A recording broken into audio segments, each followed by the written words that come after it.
This is an audio recording of a blog I had written on my website, vistaworld Media Design Lab. If you would like to read, I've provided a link in the description. Collective Consciousness and Digital Identity in the Golden Age of Data Collection, published March 12, 2024, written by Nicholas Carroll. Connected to a server of conscious networks, ones that generate an abundance of cognitive labor, data sharing would flow like smoke at an afterparty, flowing seamlessly and transcending individual identities to some extent. Rather than disassociating from their past, individuals may experience a process of integration and synthesis, incorporating past experiences and identities into a broader understanding of self within the context of the conscious network.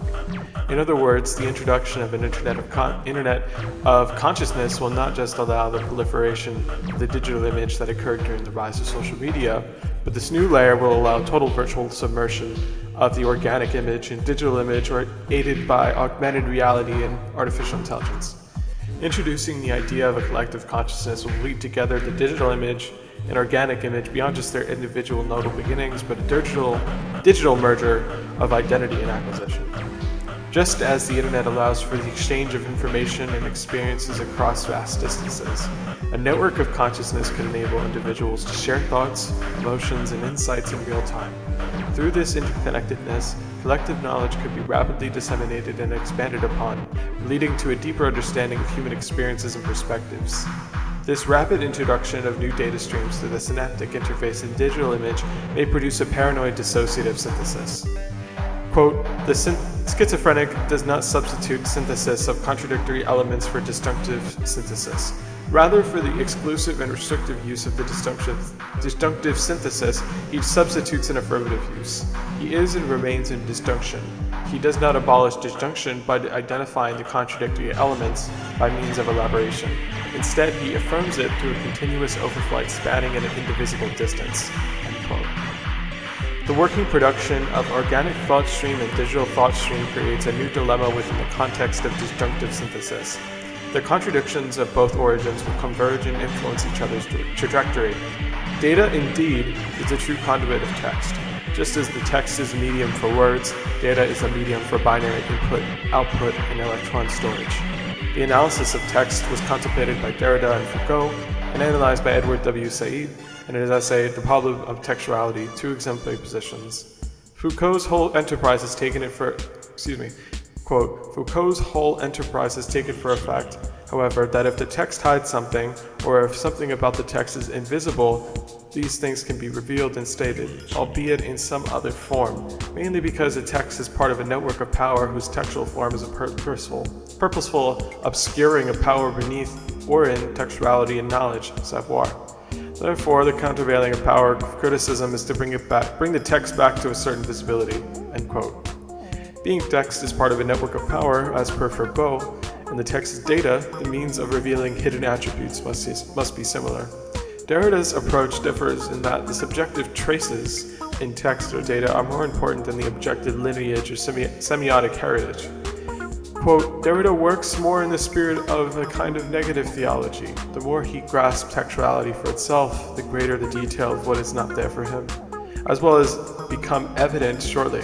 I consider his key terms dissemination, supplement, pharmacos, tres, mark, and like. Please excuse my mispronunciations, to be not only terms describing la dissemination de la texture, but also quasi-theological terms to ruling and operating the textual domain his works have opened. Understanding the chaos and discrete landscape of the data domain brings one to realize the necessity of the mastering of qi and consistent energy flow. The free and constant stream of environmental data being mastered by a subject who possesses terrific energy flow pulverizes any data in its neural directory through immediate consolidation and destruction. As data becomes a more physical part of our environment and something we can more tangibly interact with rather than data just being a backbone of our society, we will see data become more extracted to its limits. The typical ethical considerations that were debated during the rise of social media will continue and become more visceral with the advent of augmented reality and the internet of consciousness, seeking to place an artificial, digitally constructed reality on a pedestal compared to the weaker analog reality. Siberians may discover that their new data domain is not tamed easily. Proceeding one's way on the consciousness network may bring genuine, exciting social experiences. The birth of the consciousness network may also cause a true war over data. Connecting the synaptic interface to the consciousness network will present innumerable data mining vulnerabilities. Hacking into one's life may not be so absurd now. Back in 2005, the implementation of virtual reality and early manifestations of the consciousness network were being realized in the pedagogical sphere. Educational moves, multiple user domains, object-oriented, promote an interactive style of learning, collaboration opportunities, and meaningful engagement across time and space. Visual learning especially has pedagogical benefits in a virtual reality application. Spatial understanding can be mastered in a virtual reality. Practicing energy flow in such an environment may prove indispensable in understanding the stochastic physics of energy and entropy of things. The nervous system is revealed in its action, not its physiology, and its principal operation is integrative. Its task is to bind all forms of variety into coherent operational wholes. Just as a piece of data by itself is rarely informative, data forms together to become meaningful information. Understanding the mechanisms and formulations of the consciousness network will perhaps be ascertained in a similar manner. Quote, "It is known that the more advanced the nervous system, the greater the requirement for stimulus, without which the highly encephalized organism cannot survive. In the case of humans, the prenatal and newborn brains developed 100,000 new connections per second, none of which will survive without repeated activation by signals transiting through them," end quote. The conscious network grows stronger with each new connection. Each digital memory becomes visceral, and its data perfection slowly replaces its organic counterpart. Quote, "Ordinary consciousness refers to the consciousness possessed by an individual as individual. Principally, it invokes the incontestable existence of states of consciousness available to humans when not constrained by the so-called ego tunnel, as that of the infant, the psychotic, the enraptured, the meditative, the orally or ceremonially immersed, etc." End quote. As one becomes ingratiated with the web of the Internet of Consciousness, mindlessly scrolling through a web of emotional sound data and condescending visual interface, the individual attributes of our existence become immaterial.